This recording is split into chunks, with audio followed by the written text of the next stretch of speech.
Hey guys, thanks for joining me today. Today we're going to take a look at the Lone Wolf Mini-Landslide. And I gotta say, I've been using this knife a lot for the past 2 weeks, and I really like it. I mean, it's just an excellent little blade. So, primarily, kind of what I see this being used for, obviously it's an outdoors knife. The bright orange handle, the steel that we'll talk about a little bit later, it's really designed to be used outdoors. Camping, hiking, backpacking, hunting, any of that type of thing, it would excel at. Now, as far as being a good little everyday carry blade, you could also use it for that, as long as you don't mind, the bright orange handle every day. But it'd make a great little EDC knife as well. Not really a tactical blade at all, obviously not with the bright handles and everything like that. Not really what I would consider a collectible knife, although, you can collect anything, I guess, if you want to, but not really geared towards that. It's a user meant for the outdoors, and in that role, it's awesome. So, taking a look at the blade on here, it's just a good classic drop point style blade, and it is flat ground. So this is a saber grind, and I really like it. I mean, it came really sharp from the factory. I've been using it quite a bit, and it's still really sharp. So this steel holds a really good edge. And one of the nice things about this steel, this is N680 steel, and if you know much about N680 steel, one of the nice things about it is that it's really hard to get N680 steel to rust. It's very corrosion resistant, and I found that to be true.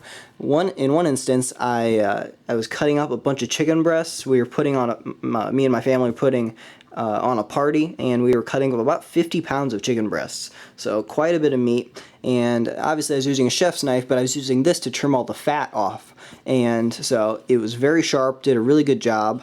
At the end of the tasks, I rinsed this out in the sink, put water in the handle all through it, and then I just left it in the sink all night. So left it wet, came back about 12 hours later, no rust at all. I mean, no discoloring, nothing. The water had all evaporated off after, a few hours, and the knife was perfect. So, as far as, like hardcore saltwater use, I'm not sure. I mean, I'm not sure if all these fasteners and everything are made out of the N680 steel. I know the blade is. These all have a good high polish on them, which I think is pretty much what they're relying on to give you that corrosion resistance, like on your clip and your spacer bar and stuff. But, for just good freshwater use, skinning fish, kitchen use, all that type of stuff, I really don't think you're going to have to worry about it. It's a very nice knife for that. So looking at the blade a little bit closer, like I mentioned, it is a nice drop point shape. I really like that there's enough belly in there that you can slice with it really nicely. The tip on here is really just a good classic tip. Obviously you can tell the stock stays pretty thick till the end, tapers down, gives you a nice sharp point, but yet not an overly weak point. So I really don't think you're going to have to worry about, damaging that tip or anything on there. So, I mean, the blade is just awesome. I really like the blade.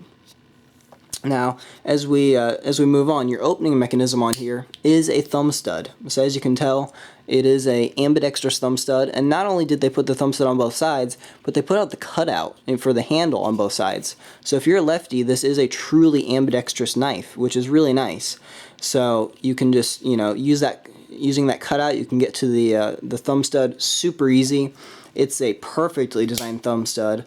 It's easy to get a hold of. It doesn't cut up your thumb. You can flick this knife out really super easy as well. So it's just an awesome thumb stud. I mean, you can tell it's basically the same as a lot of the other Benchmade design ones, and it's probably my favorite thumb stud design. Now, I know like the Kershaw Blur also has that angled thumb stud. That's really nice. But as far as a manual action knife, these are awesome. I mean, I really like this. So that's great. Now, as far as your lock on here, it is a backlock design, so pretty traditional, pretty standard. It's very easy to actuate and unlock the knife.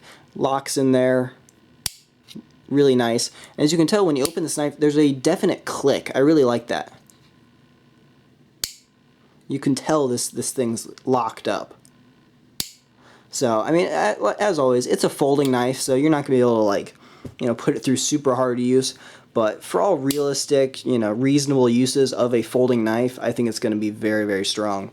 You can close it one-handed, no problem. Just to press that, close it up. So I really like it. No issues with that whatsoever. As you look at the handle on here, it is a very bright orange plastic handle. I'm not sure, if this is a Zytel or exactly what kind of polymer this is, but it's a good polymer handle, bright orange. I'm not sure if the camera is going to give you a real accurate color as far as this orange goes. It looks like the camera's maybe, well, I don't know. You can look at pictures on it. It's a nice orange color. It's high visibility, but it's not like necessarily like bright neon either. It's a really nice color. You notice on the handles you have some patterning on there. I think the idea is that was kind of like a topography, like on a topo map.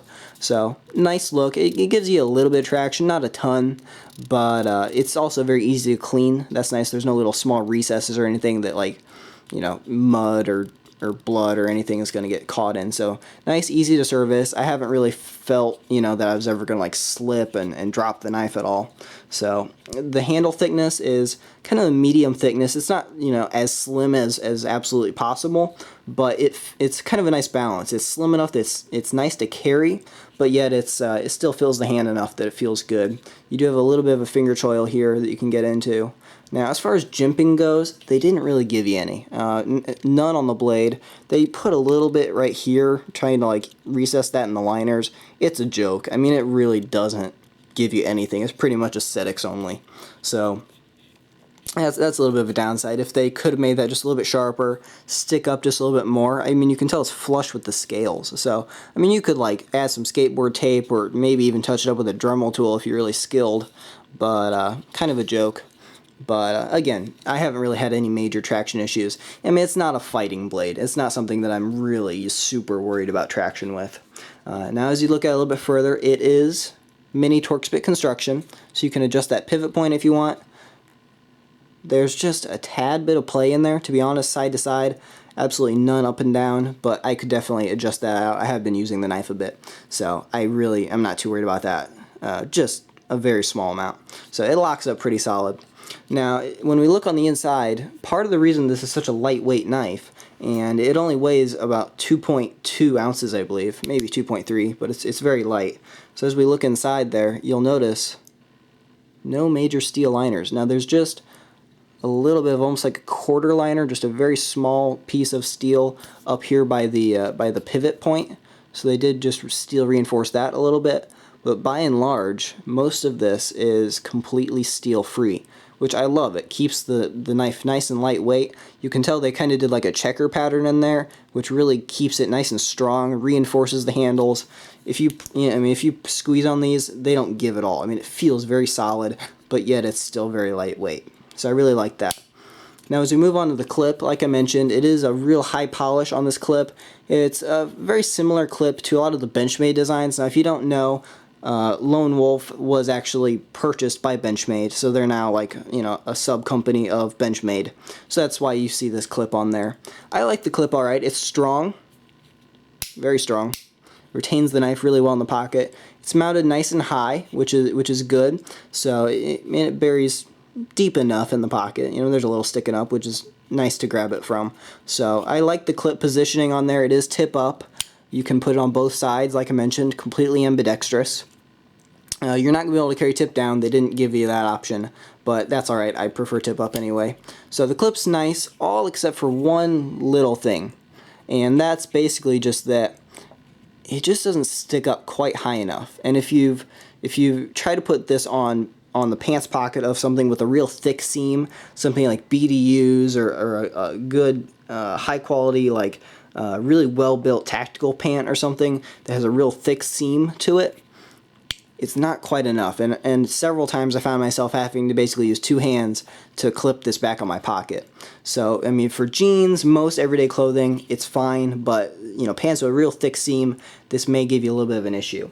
One easy way to fix that would be to go out and pick up one of these, and one of these clips, a typical Benchmade clip of this style, and this will fit on there. I do believe. I think the whole pattern is the same. So you could swap it out for this style clip, and that would fix the problem. This style clip is excellent.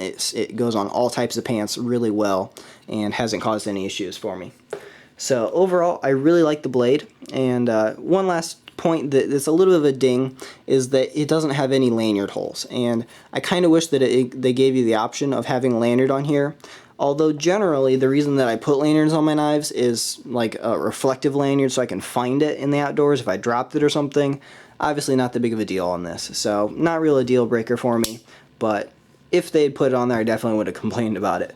So as far as price point goes on these things, you're looking right around $50 to $55, which I think is really fair, especially for it being made in the USA. So US labor going into this, really nice N680 steel. I think $55 is well worth the money. So I'll give you a little bit of a comparison to some other competitive options or similarly sized blades. The biggest competitive option out there, I think, is going to be Spyderco Salt 1. The Salt 1 I did previously review, so check out the review on this guy. It features the H1 steel, so that's a very waterproof steel as well, maybe even more so than the N680. A little bit lighter. The Assault 1 comes in right on 1.9 ounces, so about a quarter ounce lighter than the Lone Wolf. It features the spider hole. Depending on what you like better, that may be a benefit to you. As far as the points on here, you have a much sharper point with the Landslide, as you can tell here. So you definitely pierce better with the Landslide, which is one nice thing. Also, you may have seen me use the Landslide in my MRE video, and you'll notice I used it to spread peanut butter, and this blade shape is really nice for that. I'm not sure that this Salt 1 would have done quite as well, but Salt 1's definitely a good option to check into. It's around $60, maybe just a little bit more, but very similar, very comparable, both great water blades. And so I'd say, in water, I'd probably choose the Salt 1. If I'm going out in salt water, that's really what this is designed for. For just general outdoor use, camping, hiking type of things, I prefer the Mini-Landslide. I really just like the blade a little bit better. I like using it better, and it's just kind of preferred by me. Mostly just kind of aesthetics, ergonomics. I just like the Landslide a little bit more. So I'll compare it to a few other blades in kind of the smaller size range. Another good one to check into, Spyderco Delica. Good outdoors blade. That VG10 steel does really well. Also a great everyday carry knife. So there's your Delica. You'll notice some of these Spyderco handles are just a little bit longer than the Landslide. I have smaller hands. I don't really have much of an issue. If you have really big hands, you may like that little bit longer handle of the Spyderco.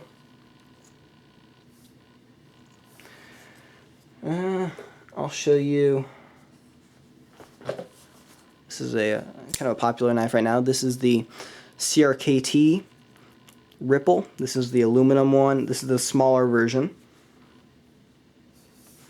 Pretty similar in size. As far as thickness goes, here's that Delica right here. Here's the Salt 1. So you can tell the Salt 1 is just a tad bit thinner. So overall, I really like the Mini-Landslide. Highly recommended. If you have any questions about it at all, feel free to leave that in the comments below. I'd be happy to help you guys out with this stuff. If you like what you saw, feel free to like and subscribe. I'd really appreciate that. Everyone have a nice day, and thanks for watching.